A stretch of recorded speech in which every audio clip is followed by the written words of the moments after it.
Muy buenos días, mis hermanos. Dios los bendiga grandemente. Somos Iglesia, Soldados de Jesucristo, Ministerio de Estudio y Apoyo Bíblico, cumpliendo el mandato que Dios nos ha entregado, que es conservar y preservar su palabra. Por eso, como todos los días, nuestro devocional diario. Para hoy nos corresponde Deuteronomio, el capítulo 19. Y nuestro tema de hoy, viviendo como Dios quiere. Sabemos que Dios llevó a su pueblo, lo sacó de la esclavitud y lo llevó hasta esa tierra prometida, una tierra maravillosa que fluía leche y miel. Sin embargo, para que este pueblo pudiera vivir bien dentro de esa tierra, Dios dejó sus mandamientos y dejó sus ordenanzas. Y entre ellas también estableció ciertas características y ciertas normas que ayudarían al pueblo a vivir de una mejor manera. Estas características o estas órdenes que Dios dio no solamente son válidas para el pueblo de Israel, sino que si las aplicamos a nuestra vida en la actualidad, también harán de nuestra vida una vida mejor y nos permitirán vivir así como Dios quiere. Primero, entonces, nos dice ayudar al que está en problemas o en dificultades. Veamos qué dice el versículo 3. Dividirás en 3 partes la tierra que el Señor te da como herencia y escoge una ciudad en medio de cada parte para que sirva de ciudad de refugio. Arreglarás el camino que conduce hacia ellas para que cualquiera que mate a alguien pueda ir a refugiarse en ellas. Dios sabía que cualquier persona estaba expuesta a cometer alguna equivocación y que tal vez podían ocurrir accidentes. Dios dice, tal vez alguien pudo matar a otra persona sin ninguna intención.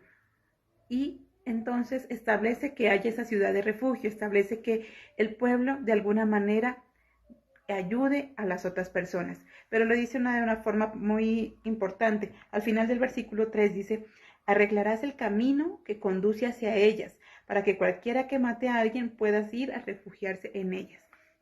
Arreglarás el camino, es decir, a esa persona que cometió un error, a esa persona que tal vez se equivocó y que ahora está huyendo porque se encuentra desesperada, porque tiene tal vez sentido de culpa, dice entonces es importante que le ayudes, que le tiendas la mano. Dice, arreglarás ese camino para que a esa persona tal vez esa vida sea un poco más llevadera, tal vez esa dificultad, ese problema sea un poco más fácil de sobrellevar. Dios nos dice eso, si queremos vivir como Dios quiere, debemos también ponernos en el lugar de la otra persona, entender que esa otra persona tal vez se puede equivocar y que debemos ayudarle, siempre estar prestos, ayudarlo en lo que más nosotros podamos. Tal vez con nuestros dones, con nuestros talentos, con las cosas que tal vez haya dentro de nuestro corazón, siempre estar dispuestos a ayudar a la otra persona. Segundo, brindar otra oportunidad. Ahí en el versículo 4 dice, esta ley es para la gente que mate a alguien y vaya allí para salvar la vida, o sea, para aquel que mate a otro por accidente. No puede haber odiado antes a la víctima. Dios es un Dios misericordioso y como decíamos, Él sabe que como seres humanos tendemos tal vez a equivocarnos y por eso entonces da otra oportunidad a aquellas personas. Esas ciudades de refugio eran una manera de Dios de dar otra oportunidad a aquella persona. Porque como decimos, alguien que tal vez se equivoca y comete un error, tal vez siente tristeza, siente dolor, siente culpa, se siente tal vez rechazado por las demás personas. Sin embargo, Dios no rechaza a nadie, Dios lo acoge nuevamente, Dios acoge nuevamente al pecador. Él sabe que como seres humanos vamos a estar en pecado constantemente y constantemente nos estamos equivocando, pero que si nos arrepentimos, Él nos abraza nuevamente. Esas ciudades de refugio demuestran ese amor y esa misericordia de Dios para con nosotros. Y también quiere entonces que nosotros aprendamos a ser misericordiosos con los demás, que entendamos que esas personas también se han equivocado, así como nosotros muchas veces lo hemos hecho. Esa ciudad de refugio significa darle otra oportunidad a la persona, no ser o no convertirnos en jueces o en señaladores, en personas encargadas simplemente de lastimar a otros con nuestras palabras, sino por el contrario, de ser esas personas capaces de rehabilitar o de ayudar a aquellos que tanto lo necesitan. Veamos en el versículo 18, como tercer punto debemos saber que todo se regresa. Entonces los sacerdotes investigarán cuidadosamente.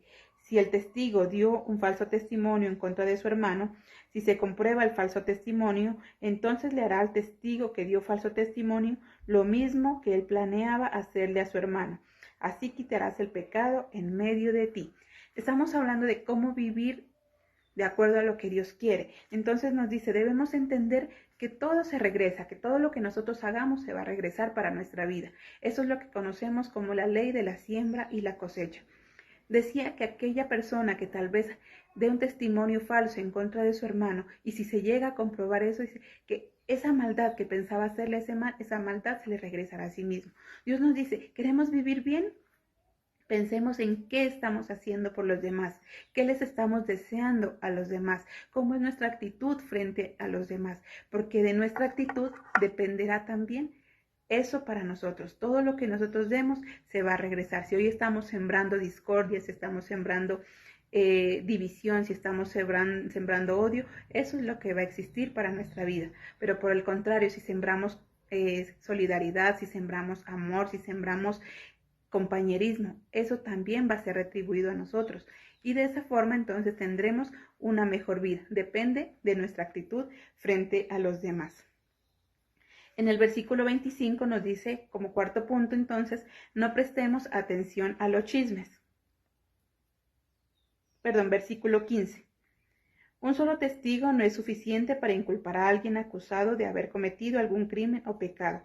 El asunto debe ser juzgado con la palabra de 2 o 3 testigos. Entonces nos dice Dios que es importante que reconozcamos que los chismes y la murmuración no nos ayudan a seguir adelante, por el contrario, nos estancan. Lo que hace el chisme y la murmuración es crear división, crear muerte, crear rechazo entre las personas. Así que no seamos partícipes de ello. No escuchemos chismes de otras personas, no prestemos nuestros oídos para seguir con ese chisme, pero tampoco prestemos nuestros labios para ser parte de él. Dios nos dice hoy, el chisme y la murmuración causan división. El chisme y la murmuración no nos permiten a nosotros ser esas personas que Dios quiere. Dios quiere de nosotros una vida mejor. Dios quiere que aprendamos a vivir así como Él lo estableció. Las normas que Él dejó no son en vano. Las normas que Él dejó no son simplemente como un capricho de Él, sino que todo eso hace que tengamos nosotros una vida mejor y una vida de excelencia. Dios es un Dios maravilloso, es un Dios de excelencia y por lo tanto quiere de nosotros también lo mismo. Simplemente que seamos personas obedientes, que pongamos en práctica sus leyes y sus estatutos y de esta manera nuestra vida será mejor. Así, viviendo como Dios quiere, tendremos una vida llena de gozo y de felicidad. Amén. Mis hermanos, qué bendición poder compartir esta mañana con cada uno de ustedes. Recuerden que todos los días nuestro devocional, ese alimento diario que Dios nos ofrece a través de su palabra. Los esperamos en una próxima emisión.